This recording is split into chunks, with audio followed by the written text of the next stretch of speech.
طرح کے اس پروگرام کے اندر ہم دو موضوعات پہ بات کریں گے آپ سے. اقبال جمیل ہمارے ساتھ موجود ہیں.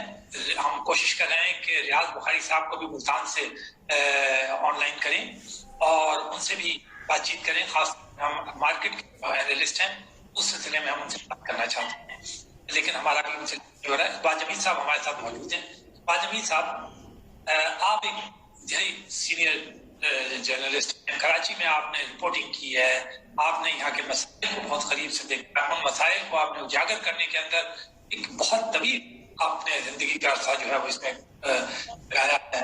پرائیویٹ اور سیکٹر میں, پاکستان ٹیلی ویژن میں, سب جگہوں پر آپ نے دیکھا.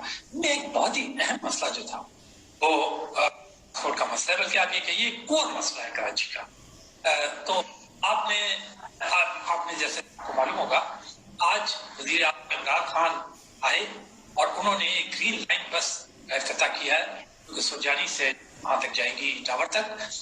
25 ارب لاگت اس کے اوپر آئی ہے اور کہتے ہیں کہ یہ بڑا پریمیئر قسم کا منصوبہ ہے. میں چاہوں گا اقبال جمیل صاحب آپ اس مسئلے پر پھر اس پروجیکٹ کے اوپر دونوں پہ آپ سے جی اقبال صاحب. منور بھائی, آپ کا بہت بہت شکریہ. میں آپ کا بہت شکریہ ادا کرتا ہوں کہ آپ نے مجھے لائن پہ لیا. اور مجھے تھوڑا سا بیک گراؤنڈ منور صاحب بڑا وہ لگتا ہے کہ کراچی وہ بدنصیب شہر ہے جو ترقی یافتہ ہونے کے باوجود گزشتہ کئی دہائیوں سے ٹرانسپورٹ کی سہولت سے محروم ہے. یہاں کے بچے, یہاں کے جوان, یہاں کے آفس جانے والے لوگ, کاروباری لوگ, وہ سب کے سب مشکلات کا شکار ہے. نہ جانے کیسے انہوں نے سفر کیا. کیا اس جدید دور میں جب آرٹیفیشل انٹیلیجنس نے, ڈیجیٹل ترقی نے, ٹیکنالوجی, اس دور میں کیا تصور کر سکتے ہیں کہ دنیا کا ایک بڑا شہر جس کی آبادی 3 کروڑ کے قریب, وہ بغیر ٹرانسپورٹ کے ہو, کیسے اب تک سروائیو کیا. مجھے تو حیرت. ہم گزشتہ کئی عرصوں سے, آپ بھی ٹیلی ویژن میں تھے, آپ نے اخبار میں بھی لکھا, کئی رپورٹیں آپ نے بنائی. کراچی ماس ٹرانزٹ پلان, اس پہ آج تک عمل درآمد نہیں, نہ اس کی کوئی تحقیقات, نہ کچھ اس کا پتہ چلتا. ابھی بڑے عرصے سے یہ سنتے تھے کہ Karachi circular railway, Karachi circular railway, اس کا بھی حال آپ کو بہت اچھی.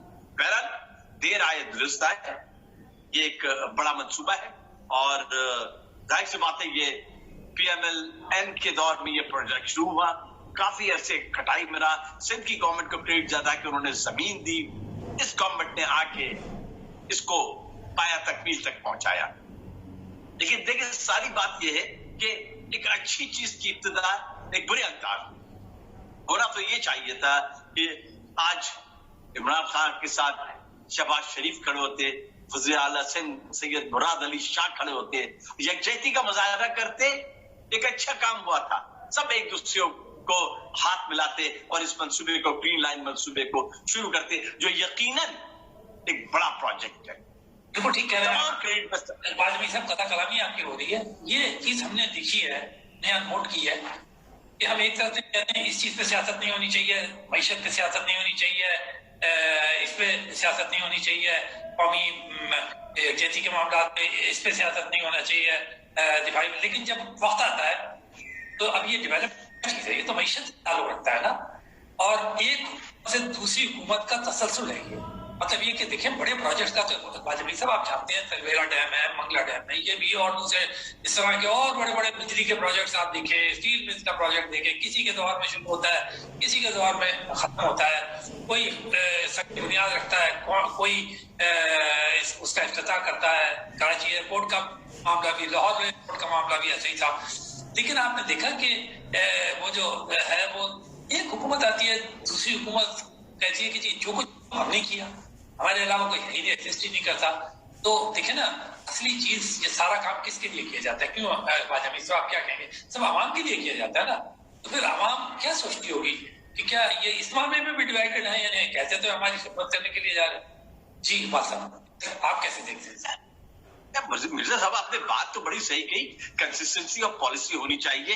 حکومتیں آتی جاتی رہتی ہیں, یہ نہیں ہے کہ کوئی انسان مستقل ایک اچھے طریقے اقتدار میں رہے گا. پوری دنیا میں یہ ہوتا ہے, اور پوری دنیا میں یہ ہوتا ہے کہ دیکھیں جو بین الاقوامی معاہدے ہوتے ہیں وہ اسی کی پاسداری کرتے ہیں کہ جناب حکومتیں چلی جائیں لیکن وہ اسٹیٹ کی بنیاد پہ معاہدے ہوتے ہیں. یہاں مسئلہ ہے اس بات پہ سیاست چمکانا ایک اچھی چیز ہوئی تھی. کس بات کی آپ سیاست کر رہے ہیں؟ سیاست کی بڑی اچھی بات کہی جیتا تھا کہ اگر وہاں تینوں آدمی وہاں کھڑے ہوتے ہیں، تینوں کو ریپرزینٹ کر رہے ہوتے، اس کا میسج کتنا اسٹرانگ جاتا اور سارا کریڈٹ تھا وہ اسی حکومت کو بھی ملتا. یہ تو کوئی اور چیز سکتا تھا، حکومت وقت تو یہی ہے. کیوں؟ دیکھیے اس کا نام کیا، عوام کے لیے کام کرتے، عوام ٹیکسز دیتے، اس پہ کریڈٹ لینا کریڈٹ جانا یہ الگ بات ہے. یہ آپ الیکشن مینیفیسٹو میں اپنے جلسوں میں آپ بتائیں گے ہم نے یہ کام کیا، ہم نے یہ کام کیا. اس وقت تو ایک نیشنل یونٹی دکھانے کا وقت تھا جو کہ ہمیں گنوا دیا. آپس میں اسکفل کرنا، ایک دوسرے پہ الزام تراشی کرنا، یہ بہت ہو چکا مرزا صاحب. ساری بات یہ ہے کہ پاکستان اور اس کی معیشت اسی لیے پیچھے رہی ہے کہ ہم نے کنسسٹنسی کو نہیں اپنایا. کنسسٹنسی کے ساتھ ہم نے اپنے جو پروگرامز تھے ان کو آگے نہیں بڑھایا. اب یہ دیکھیے آپ نے جو گرین لائن کا منصوبہ کا بتایا، اس کا بالآخر فائدہ کس کو پہنچے گا؟ یہاں تمام پولیٹیکل پارٹیز کے لوگ اس کراچی میں شہر میں رہتے ہیں، انہیں کو پہنچے گا نا، عام آدمی کو پہنچے گا. چونکہ اور عام آدمی سیاست سے الگ نہیں ہے، یہ یاد رکھیے گا. ہر آدمی کوئی نہ کسی کا ووٹر ہے، کوئی پی ٹی آئی کا ہے، کوئی پاکستان پیپلز پارٹی کا ہے، کوئی پی ایم ایل این کا ہے. تو جو بھی لوگ ہیں یہ ووٹ تو دیتے ہیں نا، تو ظاہر سی بات ہے انہیں کو فائدہ ہوگا. تو ایک اچھی چیز کو کنٹروورشل بنانا میرے خیال میں یہ ایک مطلب اچھی بات نہیں ہے. لیکن مجھے یہ خیال ہے شاید ہم اس سے سبق سیکھیں اور آئندہ کے لیے جناب دیکھیں مرزا صاحب پروجیکٹس بنتے رہیں گے، حکومتیں آتی جاتی رہیں گی، لیکن اس پہ کنٹروورسی کرنا، اس پہ ایک دوسرے کو الزام دینا، اس منصوبے کی میرے خیال میں افادیت کو کم کرنا ہے. نہ کہ آپ کہتے ہیں کہ جناب ہم سب نے مل کے یہ پروجیکٹ بنایا. اور اس ٹائپ کی ڈیبیٹ ہمیشہ ہوتی رہی ہے. چلیے مرزا صاحب خیر اللہ کرے کہ یہ منصوبہ کراچی کی شہریوں کی مشکلات کو کم کرے جو ایک عرصے تک ترستی رہی ہے. پاکستان کے دیگر شہر بڑے ترقی کر گئے ان مینز آف ٹرانسپورٹیشن. اب آپ یہ دیکھیے کہ یہاں نمبر آف موٹر سائیکلز ایک اندازے کے مطابق، ایک ڈیٹا کے مطابق لوگ مجبور ہو گئے. 15% آج سے 10 سال پہلے جو موٹر سائیکل استعمال کرتا تھا اس میں 15% کا اضافہ ہوا ہے. لوگ مجبور ہو گئے، کیا کریں، ان کے پاس کوئی ذرائع آمد رفت ہی نہیں تھا. اور جب آپ پہنچیں گے نہیں تو آپ کیا کریں گے دفتر، یا کاروبار آپ نہیں کریں گے. جب کاروبار رکے گا تو معیشت یقیناً ہوگی. اور یہ ایک چیز میں آپ کو بتا دوں، اس کا فال آؤٹ جو ہے وہ بڑا اچھا نہیں رہا. اللہ کرے اب بہتر ہو، معیشت کا پہیہ چلے، ٹرانسپورٹ میں ویل گھومے. Let's the wheel move on. جتنا ویل موو کرے گا اتنا ہی کراچی بھی ترقی کرے گا اور ملک بھی ترقی کرے گا. مرزا صاحب اس سے یہ تو ایک ہمارا ایک ذاتی مسئلہ تھا، یہ آپس میں ہم سارٹ بھی کر لیں گے. لیکن تھوڑے سے ایک بات یہ تھی، میں یہ کہنا چاہتا ہوں کہ ایک بڑی بین الاقوامی سطح پہ ایک بڑی امپورٹنٹ ڈیولپمنٹ ہوئی ہے ابھی. مرزا صاحب آپ کو یہ بتاؤں، آپ لکھتے بھی رہیں گے، جو روس کے صدر ہیں ولادیمیر پوٹن، انہوں نے بھارت کا 3 روزہ آپ کو پتا ہوگا 3 روزہ دورہ کیا. اب یہ کیا سمجھتے ہیں، انہوں نے افغانستان کی صورتحال، علاقائی کی سیکیورٹی اور علاقائی معاملات پہ سیر حاصل گفتگو کی. 3 دن کا دورہ تھا اور کئی معاہدوں پہ دستخط کیا. آپ مجھے بتا سکتے ہیں کہ اس کے کیا امپلیکیشنز ہو سکتے ہیں، کیا امپیکٹ ہو سکتا ہے ایز اے ریجنل پالیٹکس میں اور انٹرنیشنلی؟ اقبال جمیل صاحب، آپ نے میرا جسے کہتے ہیں ایک پسندیدہ موضوع جس کے اندر میں اپنی حقیقی کنٹریبیوشن کرتا رہتا ہوں. جبھی مجھے خیال آیا کہ میں آپ کو گرین لائن سے وہاں لے کے چلوں. بڑے آپ نے صحیح کیا. یہ کچھ ہمارے لیے ریڈ لائن ہے. میں وہ بتاؤں گا آپ کو کہ ولادیمیر پوٹن جو کہ صدر ہیں روس کے، انہوں نے 3 روزہ دورہ کیا اور وہاں پر انہوں نے ان کے وزیر اعظم نریندر مودی سے بھی ملاقات کی. ان کے ساتھ ایک بہت اسٹرانگ وفد تھا. یہ ایک جو ملاقات تھی یہ کوئی اچانک ملاقات نہیں تھی، یہ ہر سال یعنی سالانہ بیسس کے اوپر بھارت اور روس کے درمیان چلی آ رہی ہے. آپ کو معلوم ہوگا کہ بھارت کے روس کے ساتھ بڑے دیرین تعلقات ہیں. اس وقت سے تعلقات ہیں جب سے بھارت وجود میں آیا ہے. یہ خوشی کی بات ہے کہ ہمارے ساتھ لائن کے اوپر وہ بھی آ گئے ہیں، ریاض بخاری صاحب بھی. لہٰذا آپ ہمارے ساتھ رہیے گا. میں تھوڑا سا انہیں بتا رہا ہوں ولادیمیر پوٹن کے دورے کے بارے میں، پھر میں آپ کی طرف آتا ہوں. تو سب سے پہلی بات تو یہ ہے کہ یہ دورہ ایسے وقت میں ہوا جب امریکہ افغانستان سے واپس چلا گیا اور یہاں پر ولادیمیر پیوٹن صاحب آئے، تو یقینی بات ہے افغانستان جو تھا وہ ایک بڑا اہم موضوع تھا. لیکن اس کے علاوہ بھارت اور روس کے درمیان کئی دو طرفہ دفاعی معاہدوں کے اوپر بھی دستخط ہوئے، جن میں سے 2 3 4 جو ہیں بڑے اہم ہیں. نمبر 1 تو S-400 میزائل دفاعی نظام جو ہے وہ ایک بڑا ہی جدید قسم کا اینٹی ایئر کرافٹ دفاعی نظام ہے. اس کا معاہدہ ہو چکا تھا، اس کی جو فراہمی ہے میزائلوں کی وہ اب بھارت کو شروع ہو گئی. بڑی اہم چیز ہے، اور اس سے ان کا دفاعی میزائل نظام بھارت چاہتا ہے کہ وہ بہت اسے مضبوط کرے. اور یہ جو دفاعی نظام ہے S-400 کا روس کا بڑا مشہور بھی ہے. یہ اس سے پہلے چائنا اسے 2014 میں ان سے خرید چکا ہے.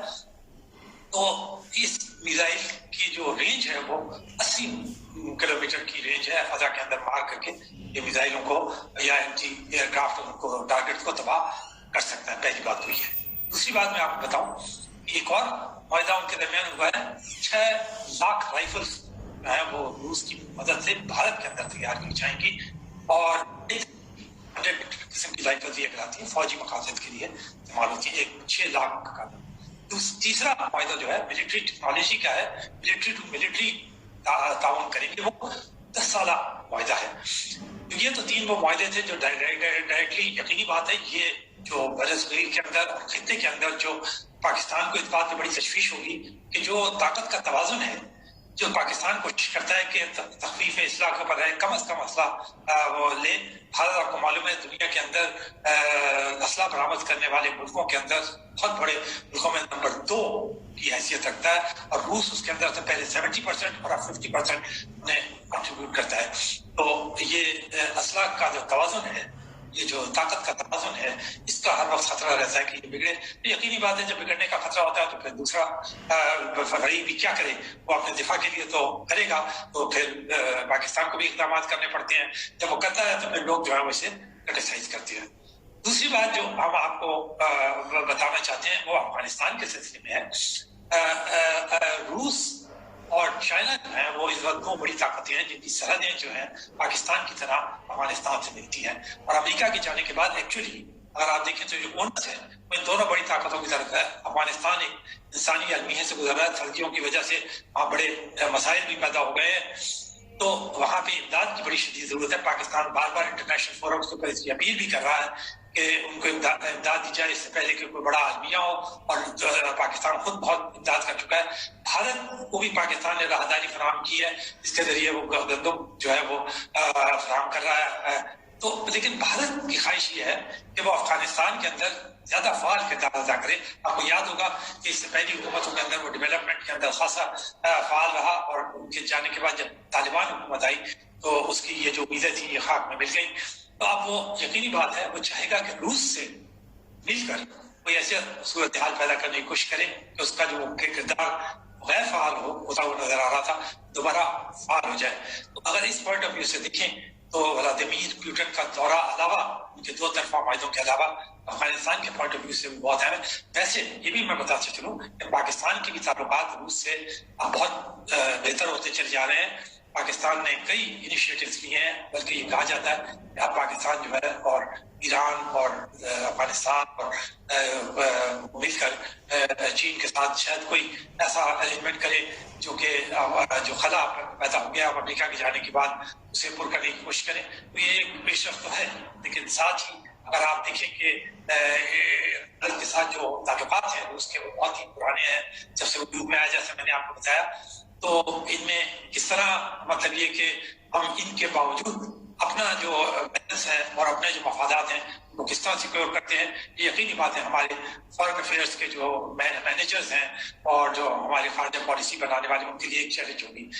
تو اب میں ریاض بخاری صاحب کو مرزا صاحب ایک بات میں آپ کی کہہ رہا ہوں، آپ سے ایک بات میں یہ پوچھ رہا ہوں کہ مجھے اب دیکھیے یہ بالکل آپ نے کہی کہ پاکستان اور روس کے درمیان آئس میلٹ ہوئی ہے اور کئی اعلیٰ سطح پہ وفود کا تبادلہ بھی ہوا اور بات چیت ہوئی، اور جو اسٹرینڈ ریلیشن شپ تھی اس میں ایز آ گئی، وہ ٹینشن نہیں رہی، اور خاص سے